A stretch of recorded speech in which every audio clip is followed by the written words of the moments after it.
So, Michael, thank you so much for coming on Dina6 TV. What a pleasure, man. Thank you. Yes. Thank you, Dina. Thanks for Yeah. having me. It's always great to see you. You too, you too. For my audience, this is Michael Devorzon. Super, super fantastic actor. And you've recently been the star of 2 films in the past month. Is it month, 2 months? Yeah. I shot one of them in November and the other one in February. But yeah, the first one came out May 19th. Yeah. And that's Fast and Fierce. Fast and Fierce Death Race.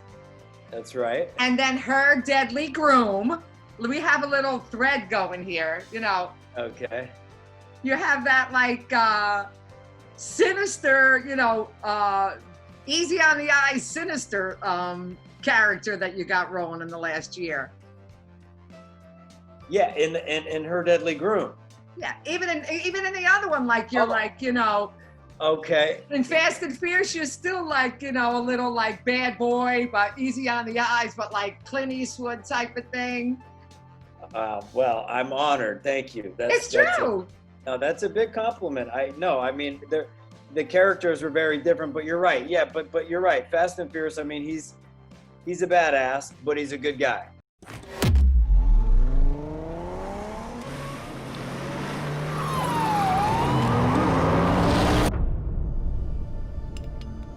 Welcome to Navajoa. Little brother, what kind of trouble are you in? There's a race. It's called the Outlaw. The winner, $5 million. Did you point a gun at my brother? Jeff. Your brother owes me a lot of money. But if you win this race, his debt will be paid. Come on, please. Just do it. And when my foot hits that pedal and I hit top gear, I feel free. Tell me, Michael, how is it working with DMX? It was great. Yeah. It was great. Yeah. I mean, Super fun. he actually got cast while we had started shooting already. Wow. So we started shooting and we didn't even know who was going to play this role. Right. You know, which is unusual. And then I remember the line producer ran on, came on to set and kind of said under his breath to the director that they got DMX for the role. Wow. So we were all thrilled, but I mean, it's kind of unusual. We're like, we have no idea who's playing this character. So, and then along came DMX with his entourage, and I've been a big rap fan my whole life. He's, you know, a legendary rapper, and he's done some great work as an actor, and we were really honored to have him, you know, a part of the Amazing. part of the production. Let me ask you, how was it to do all that driving and everything? How was it to shoot that? It was great. You know, I've had the luxury of driving cars, sports cars, stick shift since I was age 12. Don't tell anybody. But Wow. yeah, so I was the kid who was teaching all the kids in the neighborhood how to drive stick Oh shit. before they went in to get their driver's license. So by age 12, I was, you know, I had learned to drive stick shift, and then by Whose car, Michael? Whose car were you it was pilfering? my dad's car. It was a Right. Datsun 200 SX, which was the hottest thing hottest thing at the time. I mean, we were like, you know, this car is amazing. So I learned how to drive that, and you know, I took to driving cars, and then when I got my license, there happened to be some other luxury automobiles, high-end sport cars around, and I may or may have not taken them when I was not supposed to. Right. Because your dad's Barry Devorzon. I heard him being mentioned recently on David Foster's autobiography. His the other day. I was like, oh, that's Michael's dad. So. Yeah, that's right. No, David's an old family friend, and my dad found him in Canada. You said he gave him kudos, man. Yeah, it was cool. Very cool. You come from a Hollywood background, born and raised in Los Angeles. Born and raised in Los Angeles, and my dad was in the music business as a songwriter, a music composer, owned his own record label. But when I was born, I guess he had gotten to that point where he decided he wanted to get out of LA. So he moved us up, my mom, my dad, and myself, up to Santa Barbara. Oh, real far? No. Yeah.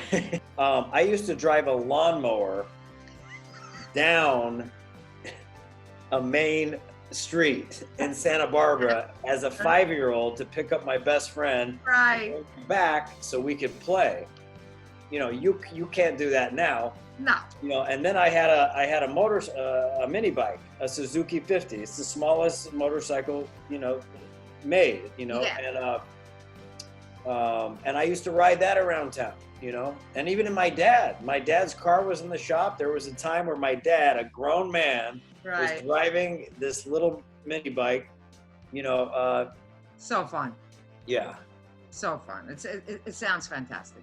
So we got way off the beaten path here, but that's okay, because that's what we do when we do live stream. And we wanted to get to know you a little bit, Michael, because I mean, let's face it, you're a wonderful character. So we'll get back to the most recent movie. I don't think I'm allowed to say that I actually had seen the film, so we'll cut that out. Am I allowed to actually talk? Yeah, you can. Yeah, you can. All right, so it was super cool. It's called Her Deadly Groom. And I was like, it went on and the action started like right away. There you were, like bigger than life. And you're like pushing this woman off the cliff, and it never like, you know, it had a little bit peaks, like you were smiling for halfway, but it was like, Michael, my God, you were just like, you slayed everybody down. I was like, and then we had the romantic scenes. We had like at least 3 scenes with you like shirtless. So we were like, check him out. I know. You were so good. Thanks. You were. You and Kate Watson did a wonderful job together. You had great chemistry. I thought you really played well together. Her something old. You need to start putting yourself out there. I love you. Her something new. Will you marry me? There's something up with that guy. His something borrowed. Allison's gonna inherit all of your money when you die. And I'm gonna inherit all of her money when she dies. Stay away from the guy. He's very unbalanced. Her Deadly Groom. Premieres Sunday at 8. Get hooked on movies all summer long. Only on Lifetime. I mean, he's you know, he's a real devil of a character, but I have forgotten how many times I had my shirt off. Honestly. Oh my God, you had your shirt off so many times. As far as I remember it, I was like, I had no recollection of my shirt being off at all. Oh, no. You had like 27 sex scenes in that movie. You guys, it's Lifetime, so you didn't quite see the action. Yeah, no. I mean, you had, you know, but when I was like, wait a minute. I don't remember my shirt being off as much. Oh, yes. Yeah. What's the name of So your character in the movie? What is his name? Vincent Black. Vincent Black. Dun, dun, dun, dun. I like it. Right. So he's a very complex character. He needs to be romantic and a leading man and be charming, but he also has this other dark hidden side and needs to be, you know, very dangerous and menacing at times. So, so you know, I mean, fortunately, I have both the light and the dark inside me, just like we all do. Mm-hmm. And usually, well, you see, we evolve as human beings, and you'll understand this. We evolve as human beings, so that can kind of change, like more light versus more dark. But usually, you know, most of my life I've had an intensity about me. So usually for me, it's about sprinkling a little bit of lightness on top of it. So it could be said that I was born to play that role, just like I feel like I was born to play the Jack Tyson role for Fast and Fierce Death Race. So also, let's mention Eric Roberts for a minute, that he was in the film as well. And you guys played an interesting playoff between each other. So how was it working with Eric Roberts? It was great. I loved working opposite Eric Roberts. And I got to spend, I only have that one scene with him, and it's a pretty long scene. I remember, I think it was like a 5-page scene or something like that. It was a pretty, it might have been 4 or something. It was a pretty long scene and a lot of dialogue. But I saw him quite a bit on the shoot, even though we only had that one scene together. And he was a wonderful guy. I mean, we hung out, we talked about life, we talked about football. He's very down to earth, very real. And when it came time to do our scene, you know, I was kind of a little bit nervous because I was like, man, this is my big, I'm gonna be doing my scene with Eric Roberts. That's cool. But it was totally cool. Like, and he's very giving as an actor. Like he gave me stuff to play off of. But I remember one of the times where well, I don't want to give it away, but with, you know, Eric, you know, he didn't know I was going to swing at him, you know, and oh, it was funny. And I just, you know, I came with it. And he was like, show off, you know?